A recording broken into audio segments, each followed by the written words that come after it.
So we were yesterday reading the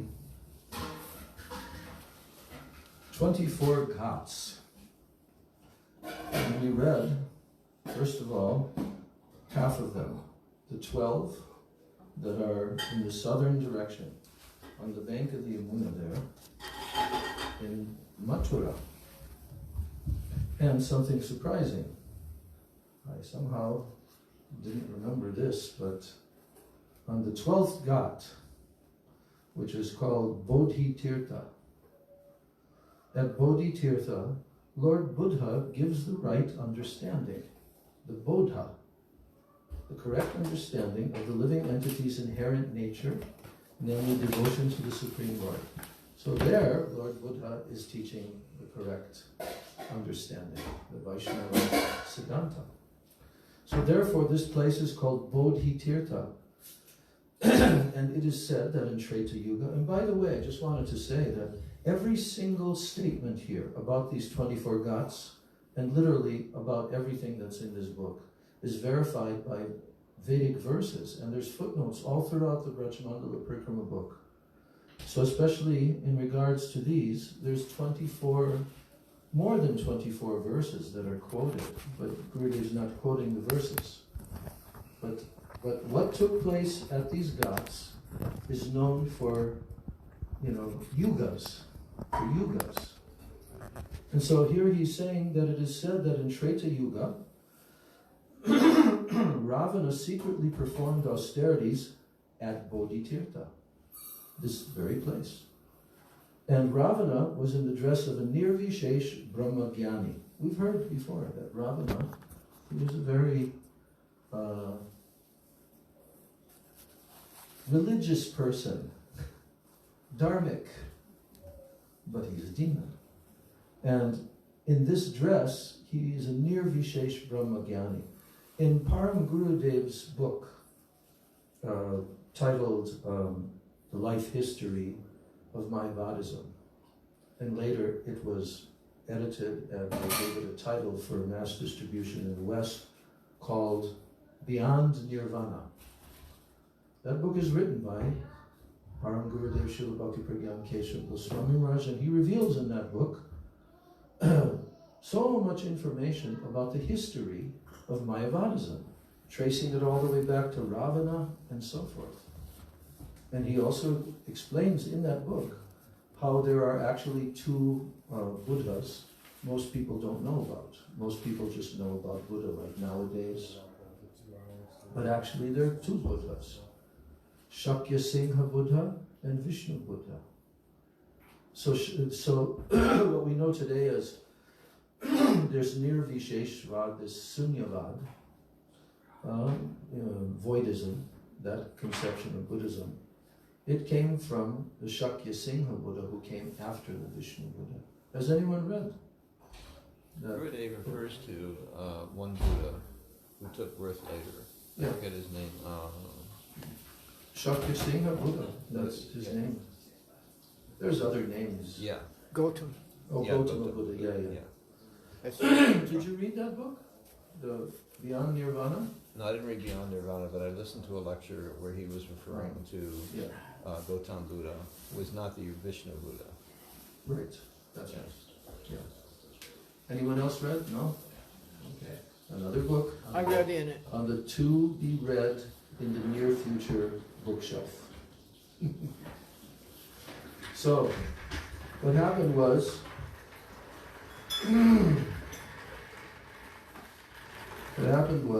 that Ravana came as a Nirvishesh Brahma Jnani, a sage with impersonal monistic knowledge of God.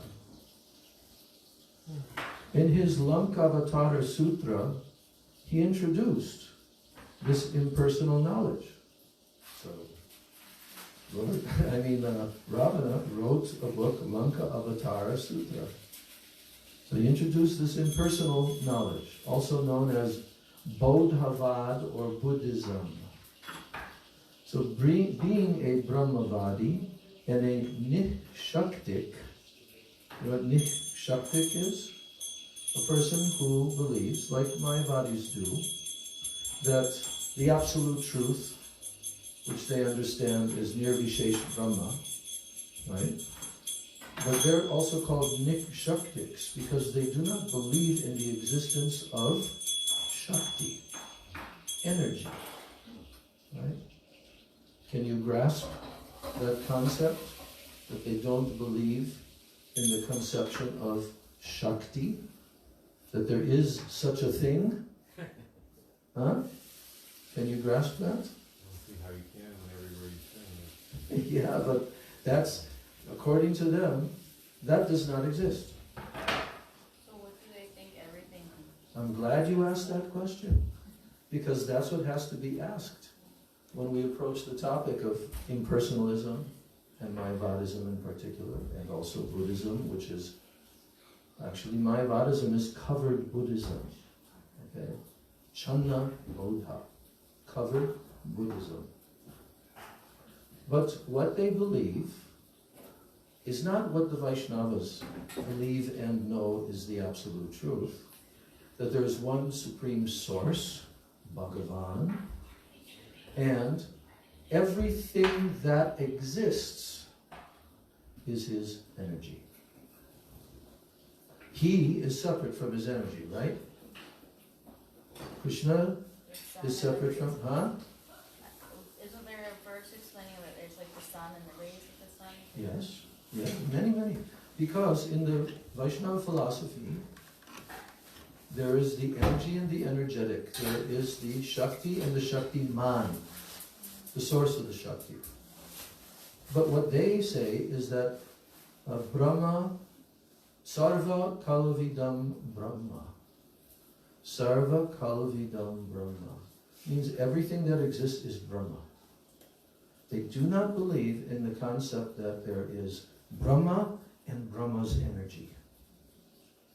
Now we use the term Brahma, of course, because the real absolute truth from which everything has come is called Parabrahma, the supreme absolute truth from which everything comes. The Bhagavatam begins with that.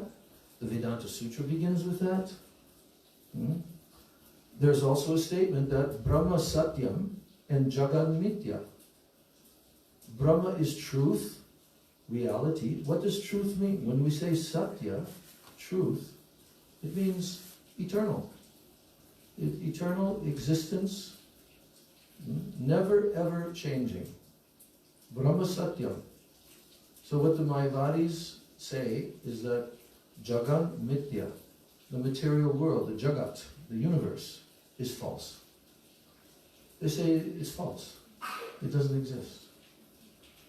Now, the Vaishnava philosophy also recognizes that the material world is not eternal truth, because it's obviously temporary. Everything is temporary.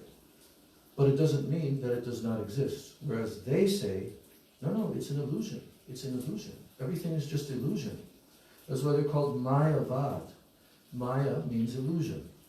So they put forward that everything that we think is existing is actually illusion. You're also illusion, I'm illusion. And what is it that you, me, and all different individual conscious beings are perceiving? What they say is that we are actually Brahma, but we've come under illusion. We are Brahma. We are that absolute truth. But we've come under illusion, and now Brahma is thinking that I'm this individual, I'm this individual, I'm this. Separate individual. Brahma. Brahma. Absolute truth. Meaning impersonal. No. Brahma, look.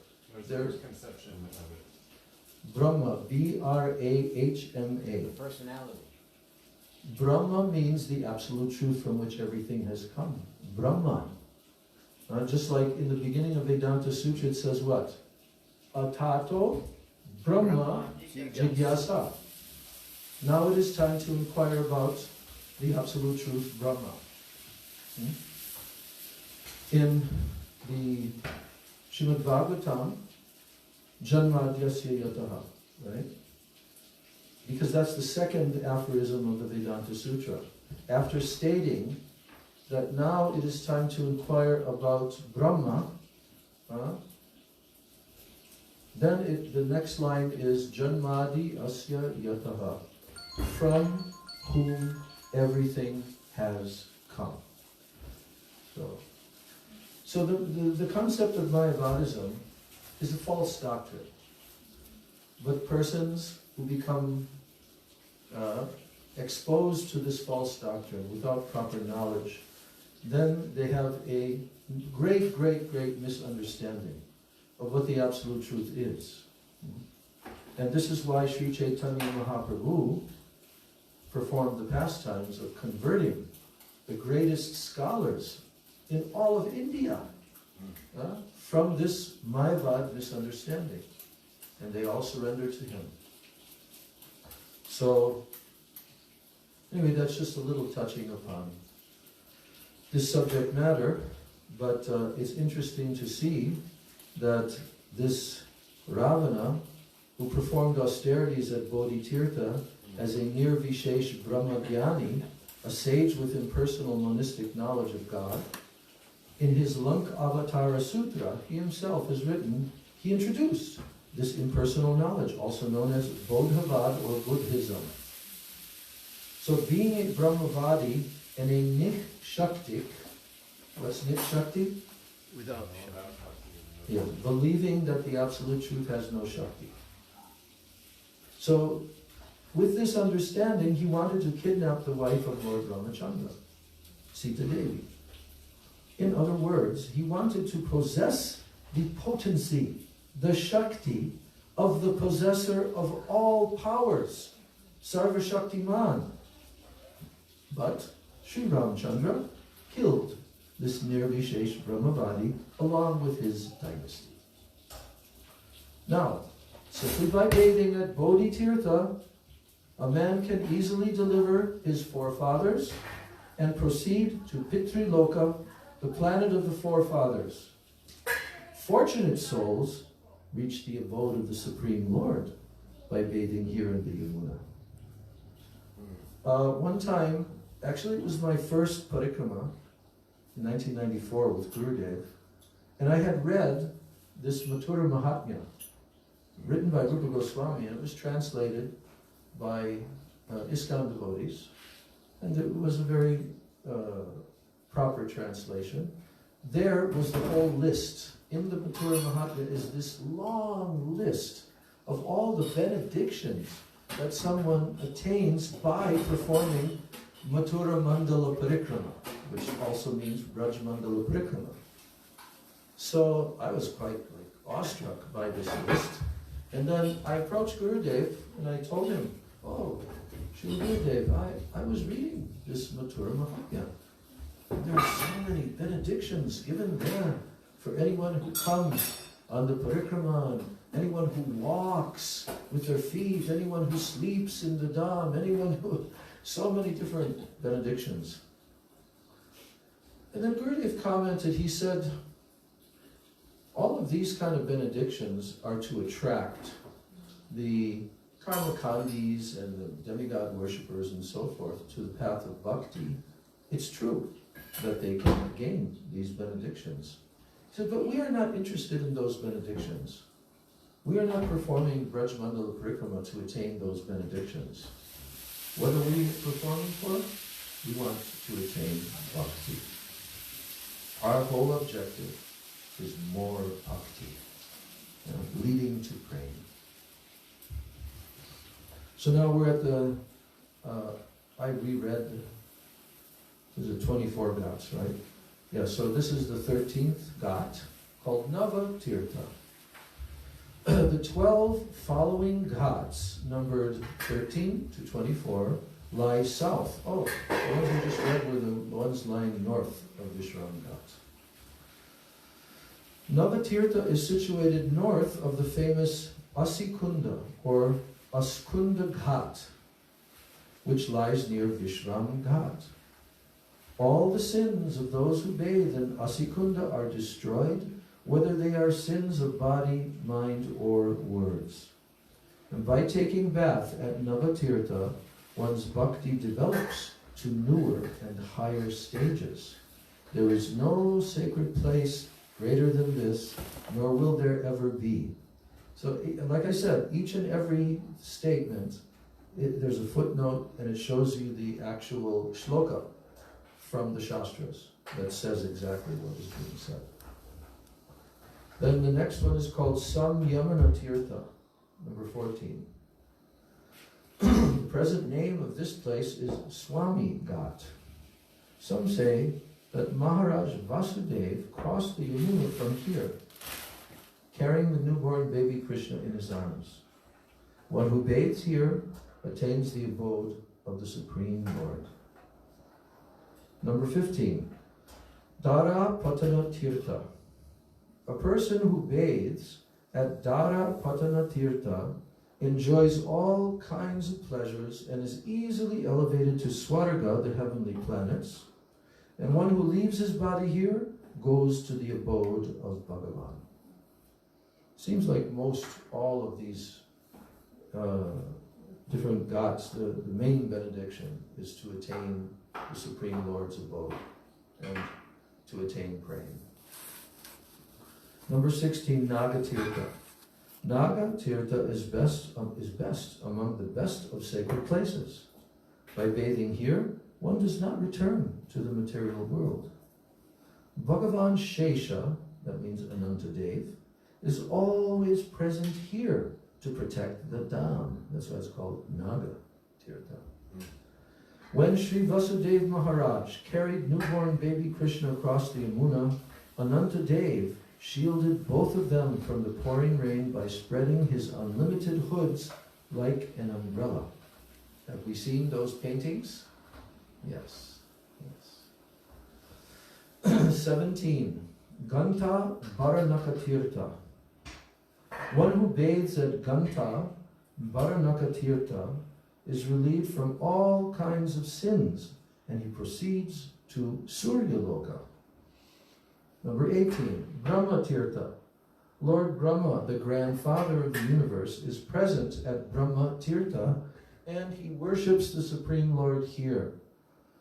By taking bath, performing achaman, drinking the Yamuna water, or residing here, a person advances to Vishnu Loka under the auspices of Brahma. This place is called Brahma Tirtha because its connection with Lord Brahma. Number 19, Soma Tirtha, also called Gau Ghat. You know what Gau means? Cow. Yes, Gau Ghat. It's also called that. Soma Tirtha. Those who sprinkle themselves with the pure water of the Yamuna at Soma Tirtha will have all their cherished desires fulfilled. Number 20, Saraswati Patana Tirtha Krishna Ganga Ghat. By the way, we mentioned it yesterday in beginning to read this, but Chaitanya Mahaprabhu, when he first arrived in Mathura, where did he go? Yes, and then after taking bath in Vishram Ghat, then what did he do? He took bath in each one of the 24 ghats. So this is not a small thing. So Saraswati Patana Tirtha lies near Gau Ghat, or Soma Tirtha. The river Saraswati used to meet the Yamuna here. Another name of the river Saraswati is Sri Krishna Ganga. This Tirtha is therefore also known as Krishna Ganga Ghat. This Ghat is related to Sri Krishna Dvaipayana Vedavyas. He took birth from Matsya Ganda Satyavati and Maharshi Parashar on an island in the Yamuna near here. The name of the god again is? The name of the god is Krishna Ganga Tirtha. Where Saraswati used to come in. Saraswati River used to meet the Yamuna here. And so another name of the river Saraswati is called Sri Krishna Ganga. And this Tirtha is therefore also known. It's known first as Saraswati Patana Tirtha and also Krishna Ganga Ghat. And the Ghat is related to Sri Krishna Dvaipayana Vedavyas. He took birth from Matsya Ganda Satyavati and Maharaj Parashara on an island in the Yamuna near here. So we always heard this because you know, that we were talking about the property that Gurudev got of Durvasa Muni Ashram. This is his actual ashram, Durvasa Muni Ashram, and Tila means a hill there. So we always heard that that place was so amazing because right near to that place in the Yamuna, there used to be an island, and that's the birthplace of Veda Vyas. Right? So very exalted.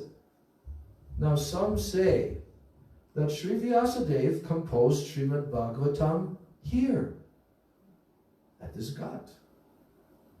And this is correct. I thought there was a place when we do Vrindavan Parikrama Kadasi that Vyasadeva spoke Srimad Bhagavatam. Isn't there a tree? I don't remember that. Mark, isn't there also like, I don't know if it's Kedarnath or Badrinath, there's one of those places actually off to the side, there's like a hut, a stone hut where you can actually go inside, and I always remember them saying that that was the place where Vyasadeva wrote 10th Canto. Yeah, that I don't remember. But anyway, but there was a place there where he said he was one of his coutiers. Where? In either Badrinath or Kedarnath, somewhere way out in the Braj. Yeah. That area of Braj. Right, the border. Right. It was like it's the border of Braj. Yeah, well, we can refer to this book and see if Gurudev mentions that later on. But he's definitely mentioning it here. And he's saying, some say that Sri Vyasadeva composed Srimad Bhagavatam here. And this is correct. Srimad Bhagavatam is the treatise for the topmost transcendentalist and is known as the Paramahansa Samhita. Did you know that Srimad Bhagavatam is also called Paramahansa Samhita? Why? Because this is meant for who? Those who are Paramahansas. What is the meaning of Paramahansa? Can you tell? We say the word quite a bit. Paramahansa, Parivrajagacharya, like that. Is it Hamsa like a swan? Yes, Hamsa is a swan. So like the supreme the topmost swan-like devotee, pure devotee, is called a Paramahansa. That's why we say Paramahansa Mahabhagwat Srila Gaur Kishore Das Goswami Maharaj, like that. But why the term Paramhansa, supreme swan-like devotee? Why swan? Shri Guru Gauranga Gandharvi Giridhari Radha Govinda Ji Jai. Yep. Its ability to separate milk from water. Right, can you elaborate on that? Well, the milk is the essence, the nectar of bhakti. And they're trying to take that out, I guess, and said Paramahansa is able to deliver this and do this. Anyone else? Paramahansa.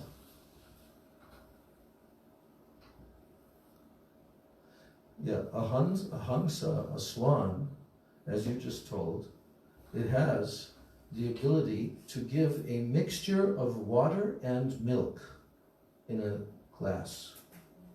And it has the ability to extract the milk and leave the water. Isn't that quite amazing? Huh? So the swan has obviously also, aesthetically, it's so beautiful and so goodness, and always stays near lotus flowers, and everything about the swan in the material world has this speciality. So the Paramahansa means that these personalities have nothing to do with this material existence. Even though they're here in the material world, they only take the essence, which is pure devotion and bhakti. They have nothing to do with anything else. That Paramahansa stage is also called the fourth stage of sannyas. When the sannyasi reaches that perfectional stage, then he's also known as Paramahansa. Marsh? Yeah. That's another point about Paramahansa, like what you said. Within the material world, He's not affected. So the example is also given, like the swan is on the water, but yet he's not getting wet. Yeah. So a pure devotee, a Paramahamsa type devotee, he's in this material world, but he's never affected or contaminated by the material energy. Just like the swan, he exists without being affected by the water. Right, that's also example of lotus flower too. Yes, also. Because the lotus is in the water, but never touched by the water, always above. Okay, so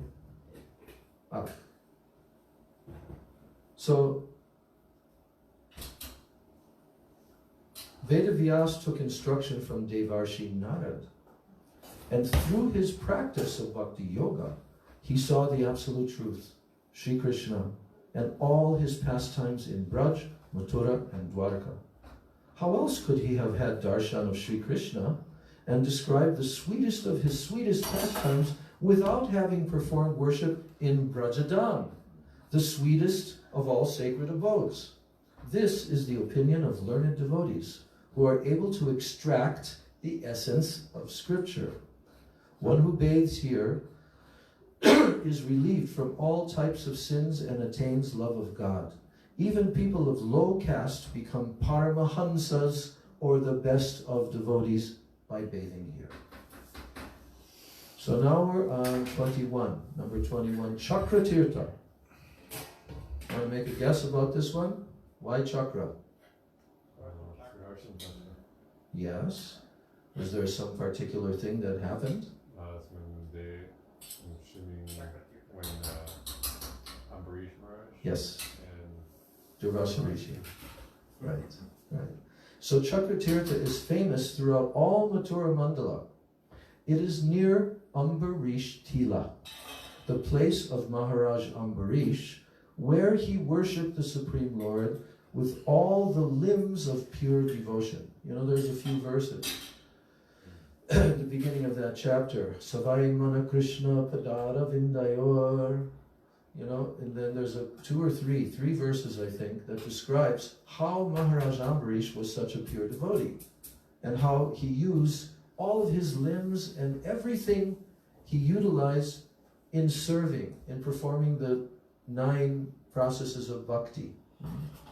His feet for walking to the holy places, his ears for hearing Harikatha, like that, his nose for smelling the fragrance of the tulsi and flowers offered to the Lord. So that is established in the beginning of the chapter, in the 8th canto, the narration of the pastime. 9th canto. Oh, sorry, 9th canto, thank you. 4th chapter. 4th chapter, 9th canto, okay. Yes, that's why we need a Srimad Bhagavatam scholar. Well, that's not me, but I remember a few things. Yeah, anybody that has read Srimad Bhagavatam like multiple times, then this is the setting. This is the audience that can appreciate. Now, so it is near Ambarish Tila, this Chakra Tirtha, which is famous all throughout Mathura Mandala, is the place of Maharaj Ambarish, where he worshipped the Supreme Lord with all the limbs of pure devotion. Once, this devoted king was about to break his Ekadasi fast at the auspicious moment on Dvadashi, when the sage Durvasa arrived at his palace. The sage's behavior toward King Ambarish displeased Lord Vishnu's chakra, who chased Durvasa around the universe for an entire year. What kind of behavior did the sage perform toward King Ambarish that displeased Sudarshan Chakra? He was upset because he broke his fast with water prior to Durvasa coming back and honoring Prasad. Coming back from where? Taking bath. So Maharaj Ambarish was just about to break his fast when suddenly Durvasa Rishi came there. Now, by the way, is Durvasa Rishi actually a Nirvishesh Brahmavadi who has great mystic powers? He appears to be Nirvishesh Brahmavadi, right? Is he? What is he? I thought he was an incarnation or like Lord Shiva. Lord Yeah, partial. Partial.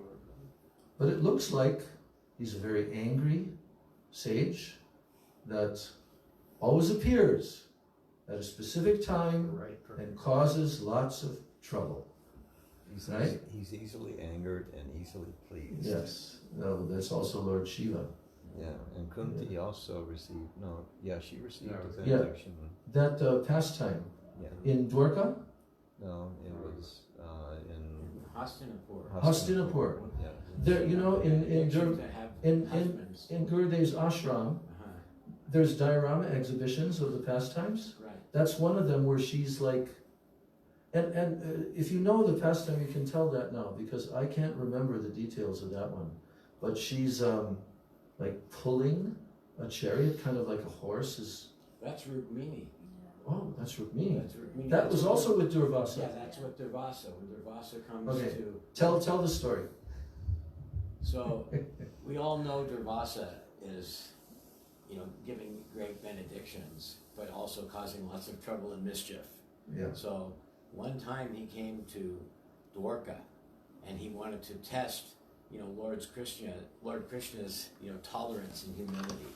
So in the middle of the night, one night he said, "I'm hungry. I want sweet rice." And they had to make him sweet rice kheer. And they made him so much, and that was always his modus operandi. Never wanted anything in an ordinary time. And when he did want something, he wanted mountains of it to be satisfied. Yeah. So he was made so much sweet rice, and he ate it. Then also, he asked Krishna, he said, "I want to ride your chariot." And Krishna said, "Sure, no problem. You can ride the chariot." He goes, "But I want Rukmini to pull the chariot." And I'm going to take a whip and I'm going to whip her to make her go. Oh my God. So Krishna actually allowed that, and they're in the chariot, Rukmini, was pulling. And then, but the citizens were all freaking out, And that was in the middle of the night. No, that part wasn't in the middle of the night. That was in the daytime.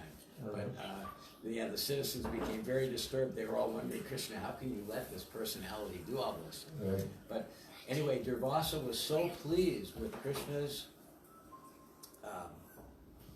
humility and serving this sage that Durvasa said, "I'm giving you a benediction." And he took the sweet rice and he said, "I'm going to rub this sweet rice over your entire body, and this will make you invulnerable."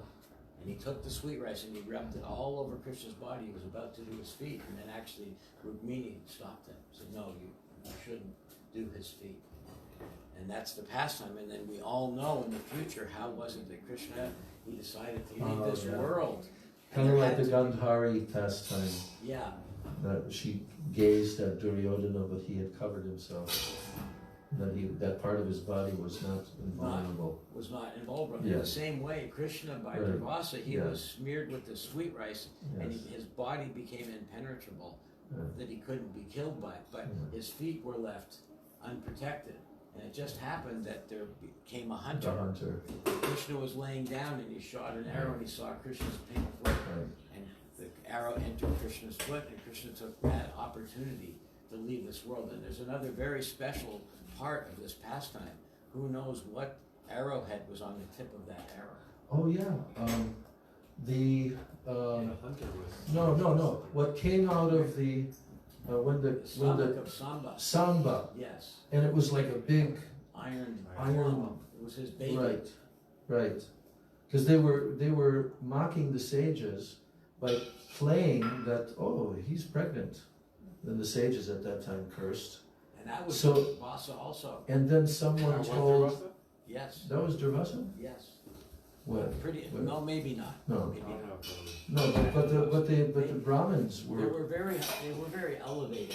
Yeah. I don't know the name, but they must be someone special. But they cursed those boys, but Yes. especially Samba. They said, "Okay," because they were saying to the sages, "Tell us if it's a boy or a girl." Yeah. But it was just fake, right? They dressed him up like a Right. girl, and he said, "I curse you that you will have a lump of iron as a child, and it will be the death of your dynasty." Right. And they went and they Because- were very ashamed, but they went and they told Ugrasen. Right, And Ugra Singh. then he took that lump of iron and they ground it up into Yes. like just fine powdery dust. Yes. But there was one little clump, and then they threw it in the ocean. Yeah. And they thought, okay, now the problem is over. But it happens that a fisherman found the clump. First of all, what happened to the filings? Oh, the fire, they all went into the water, but then they washed ashore. But let me finish. If you go Okay. one step further, Yeah. later on, after the Battle of Kurukshetra and the war, there was this big burden of the Yadu dynasty, many of who were demigods and other personalities. And they were a very powerful force, and now they were the only like major army left on the planet. Mhm. And Krishna was thinking that, somehow we have to They're undefeatable. undefeatable. There'll be a major We'll have to disturbance. perform a pastime Yeah. by which they can leave this planet. Yeah. So it happened that all the Yadu dynasty went for a picnic on the shore of the ocean, and they got into a big argument. They over- drank some drank some intoxicant made from wine, honey, something like that. and they became intoxicated somewhat, and they began the actual argument came over with the battle of those that had been sided with the Kauravas and those that were sided with the Pandavas. They got into a fight over that. Right. At first they were just fighting with fists, they didn't bring weapons to a picnic. Right. But then it happened on that seashore, there was a whole field of like canes, That's right. reeds, and they had, those were the iron filings they had planted, and they were like They seeds. grew into Seeds. like iron rods. Yes, and they picked them up and they fought with those iron rods and they completely killed all of each other. Yes. And Balaram was very upset. He just went off by himself, and actually he performed meditation, and Yeah. he left this world Right. as Ananta Shesh, Mhm. similar to how Lakshman actually left this world. But then Krishna went and he laid down in a field, and that other one small piece that the fisherman found, that was given to a hunter and was formed It into was an inside of a arrowhead. fish that they caught. It caught inside of a fish. And when they cut it open, they saw this. Yes. And because he was a hunter, he thought, oh, I can make this into an arrowhead. And then he Yes. made it into a very His name was sharp Jara. And Huh? that, His name was Jara. Jara. The hunter's name was Jara. Jara. But Okay. according to the 11th canto of the Srimad Bhagavatam, he didn't really pierce Krishna's foot, he just grazed it. Right. And then the hunter came and offered his obeisances, Right. and it turned out that the hunter was actually Brihaspati, Oh. and he had been cursed or something to take the form of a Yeah. hunter. Uh-huh. And then he told him, you may now go to Vaikuntha, Right. the spiritual world. And then Krishna took the opportunity to leave this world. Yeah, and of course, the atheistic persons use that as an excuse to say, see, he's not actually the supreme absolute truth.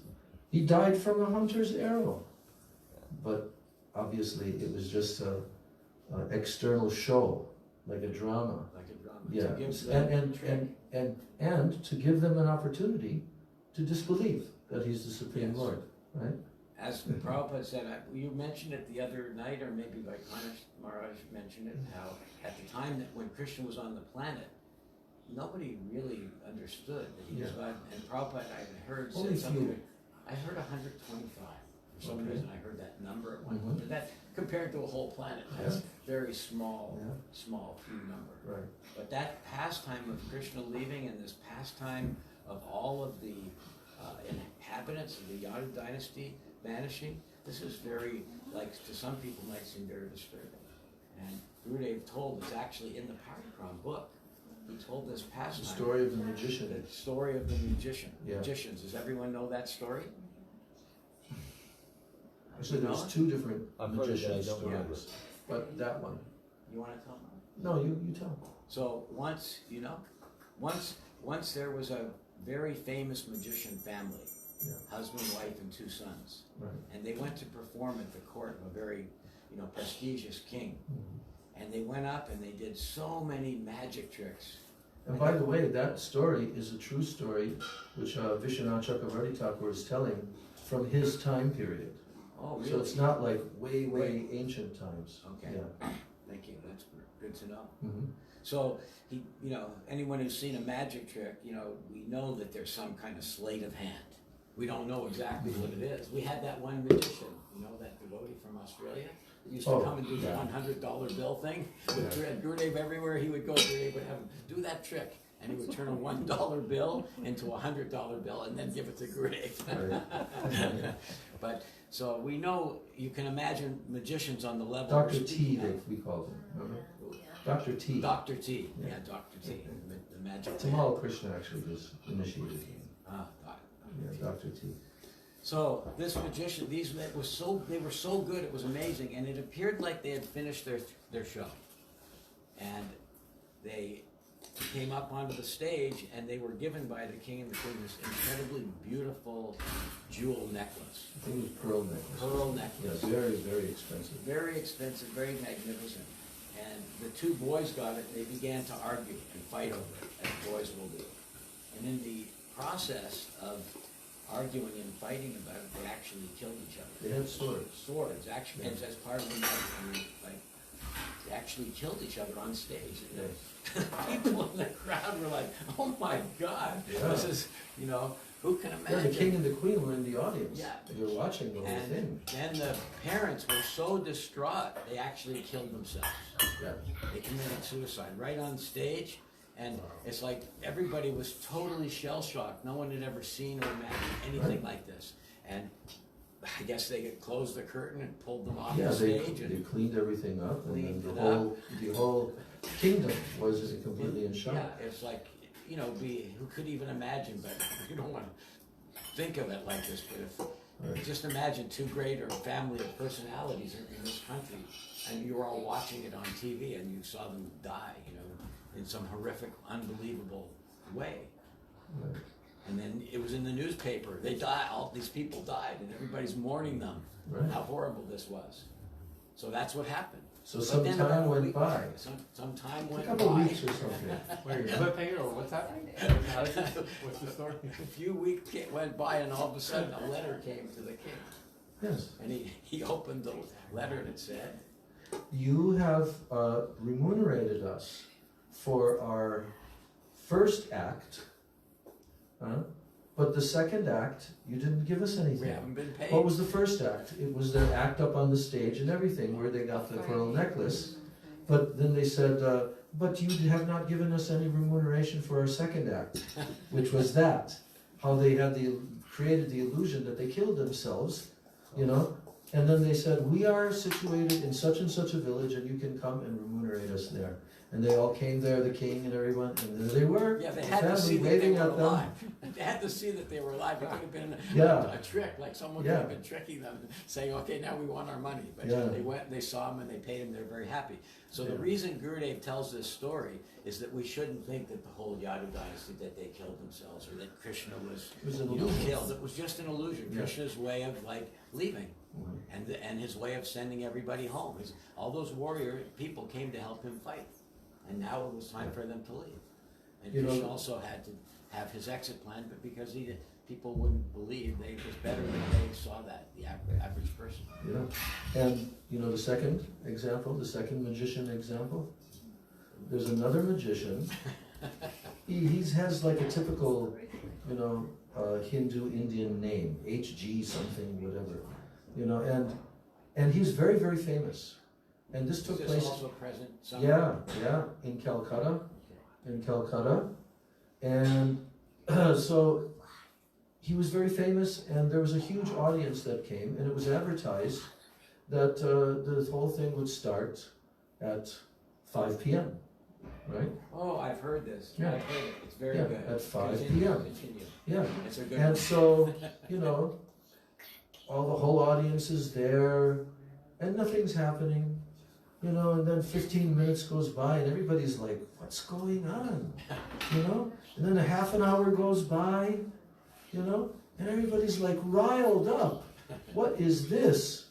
Then all of a sudden, this magician strolls in like nothing happened. And everybody's like looking at him and sneering at him, and he just strolls in calmly, and then he goes up on the stage, and they start accusing him. You made us wait like this. You told it was going to start at 5 and this and that.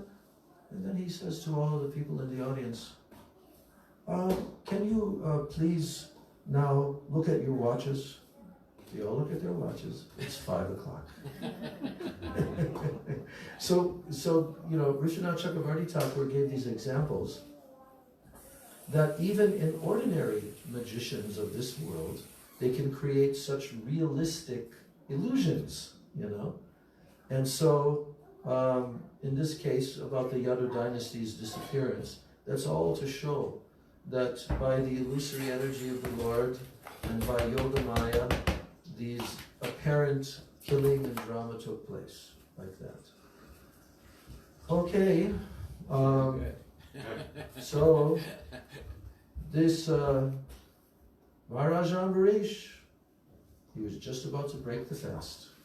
And all the Brahmin advisors were with him, and all of a sudden, he arrives there, Durvasa Rishi. And then naturally the king has to honor him and please, we are just about to break our Ekadasi fast. And we would be so honored if you would partake. We're going to have a big feast. So Durvasa Rishi says, yes, I would like to take. But first of all, before I will take my meal, I will have to bathe. Then he said, I will go nearby to the Yamuna and I'll bathe and I'll come back. So in the meantime, Ambarish Maharaj is there and the timing is just about to happen that if he doesn't break his fast exactly at that time, he loses the bed. This was a 1-year vow that they had done every Ekadasi and Dwadashi for 1 whole year. And everything was going to be spoiled. So then he had asked the Brahmins what to do. He's not come back yet. I can't dishonor him by taking something before he arrives. And they said, well, what you can do, they said in the Shastras, that if you take just a few drops of Sharanamrita, then it is considered both breaking and not breaking the fast. So that's what he did. Isn't it also, Mars, like if you fast on nothing, then you can actually break a Ekadasi with water. But if you've taken something, then you have to have green. And Maharaj Ambarish had been on. He had done near Jal, every time. But the Sharanamrita is the specific way that even though it's liquid, breaking and not. It's breaking and not breaking the fast. So as soon as he did it, then by the mystic powers of Durvasa Rishi, he understood that he had done it, and then he became angry. And what did he do? He took a lock of hair, threw it on the ground, and suddenly created this big, ferocious demon, right? And the demon started moving toward Maharaj Ambarish. And Maharaj Ambarish he considered himself an offender, and he was standing there with folded palms. And as that demon neared to Maharaj Ambarish, then what happened? Sudarshan Chakra came there in a single moment and completely annihilated that demon. And then what happened? It started toward Durvasa Rishi. And Durvasa Rishi, what the other Damodar Maharaj used to say? Armageddon. Okay. Armageddon out of here. Right. Armageddon out of here. Yeah. That's a good Armageddon. So then he traveled all over the universe. He went to Lord Brahma, he went to Lord Shiva, and finally he had to go to Vishnu because none of them said, well, we can't do anything. This is the chakra of Vishnu. And even when he came to Lord Vishnu, what did Lord Vishnu say? He said, I'm not independent of my devotee. I'm not swatantra, means like independent. And I am in the heart of my devotee, and the devotee is in my heart. You have to go to Ambarish himself. I cannot do anything. So that's when he sped all the way back down to the earthly plane and fell at the feet of Maharaj Ambarish. And at that moment, Sudarshan appeared there, and Maharaj Ambarish prayed to Sudarshan Chakra. And Sudarshan Chakra was satisfied and then disappeared. And then at that time, Durvasa Rishi declared, he made a declaration. There's a verse, I knew part of it, but I can't remember now. But he said, on this day, I have now witnessed personally the greatness of the pure devotee of the Supreme Lord. I tried to kill him, but what did he do? He only prayed for my well-being. So the thing is that Durvasa Rishi, although he appears outwardly to not be a Vaishnava, actually is the greatest Vaishnava, and he's a manifestation of Lord Shiva. And all of these pastimes always serve the purpose of doing what? Glorifying those personalities. Yes. There's one interesting thing to note in that pastime is that, like Ambarish Maharaj, when the demon was coming at him, like you said, he felt like he was an offender, but he also was like Prahlad Maharaj, that he could just, hey, if Krishna wants to kill me, he'll kill me. If Krishna wants to save me, he'll save me. And he just was like that. And the demon was coming, but Sudarshan came and protected him. But when the demon turned, when the Sudarshan chakra turned on Ambarish Maharaj, he didn't show that. He actually showed the opposite. He became very fearful, and he turned and he ran. And it's described as he ran all for 1 year, all through the planetary system. Srila Prabhupada described he went by the speed of the mind to every planet in the universe. And in that time frame, it took 1 year. Right. Imagine that, by the speed of the mind, going everywhere, to every planet, finally to Brahma Loka, Shiva Loka, and then to Vishnu Loka. And that entire time he was doing that, Sudarshan Chakra was behind him. Yes. And he could feel the heat. Right. So that kept him moving. Yes. But why didn't Sudarshan kill him? Because Ambarish Maharaj was actually praying, oh, Sudarshan Chakra, please don't spare his life. Yeah, spare him. Yes. And finally, when Lord Vishnu sent him back, like Maharaj was saying, he said, you can only, you make an offense to someone, you can only get them to forgive you. Yes. I can't, that's not my jurisdiction. Right. So, in this ghat, one who bathes here is liberated from sin, even the sin of killing a Brahmin. By the mercy of Sudarshan Chakra, he will obtain darshan of the Supreme Lord, and his life will become successful. We're on we have only 3 short ones to finish the 24 ghats. Can I read that? Yeah. Okay. So, the number 22 ghat is called Dash Ashvamedha Tirtha. Lord Brahma performed 10, that means 10 horse sacrifices called Ashvamedha Yagyas at Dash Ashvamedha Tirtha on the Yamuna. And Devarshi Narada, the 4 Kumaras, and other sages also worship this place. Anyone who bathes here attains the abode of the Supreme Lord. Ghat number 23. There must be, just real quick, there must be 2 Ashvamedha Ghats because Lord Chaitanya instructed Sanatana to go. That's right, and that's in Varanasi. Yeah, in Varanasi. But this is also called Dash Ashvamedha, which means 10 Ashvamedha Yagyas. So there was also some 10 Ashvamedha Yagyas there. So it has the same name. There. And that's where he, after converting the Mayavadi sannyasis,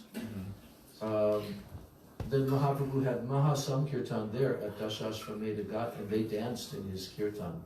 And the whole public came, tens of thousands of people. So then the number 23 is called Vigna Raj Tirtha. By bathing at Vigna Raj Tirtha, a person is liberated from all kinds of obstacles. Vigna. The word Vigna, like we say, Sarva Vigna Vinashana, Srila Shringadev. So, that person is liberated from all obstacles. Sri Ganesh, who removes any kind of obstacle, always resides here, worshipping Bhagavan. For one who bathes at this place, all impediments to bhakti are removed by the mercy of Lord Nishringadev in particular. And he attains the Supreme Lord's holy abode, and finally comes Koti Tirtha. By bathing at Koti Tirtha, a person gets the result of donating Koti, millions upon millions of cows. Nearby lies Gokarna Tirtha. The well-known Gokarna released his brother Dundukari from the life of a ghost by reciting Srimad Bhagavatam to him. Gokarna Tirtha is the place of worship of this same Gokarna. So that ends the listing of the 24 bathing ghats And tomorrow tomorrow is Srila Bhakti Rakshak Sridhar Maharaj's appearance day, and we're going to have a program at 11. Well, we're thinking of starting Bhajas at 10:30. Yeah. Have a 10:30 to 11:30. Maybe 11:30. Okay, like 1 hour. Yeah, like 1 hour. Yeah, and then from there, then we can have the Katha, and in the evening. But on the day after tomorrow, we'll continue reading, and we'll be reading about the places to visit on the Mathura Parikrama path. All the different places to visit, and it's very interesting. Gaur Premanandi, Shri Braj Mandala Parikrama Ki Jai, Shri Gurudev's Parikrama book Ki Jai, Nitai Gaur Premanandi. Anchakavati Vishcha Krivasandubi Tanam Bhavani Vivashri. You want to do the Arti Kirtan? You, Radha? You want to do it? Okay.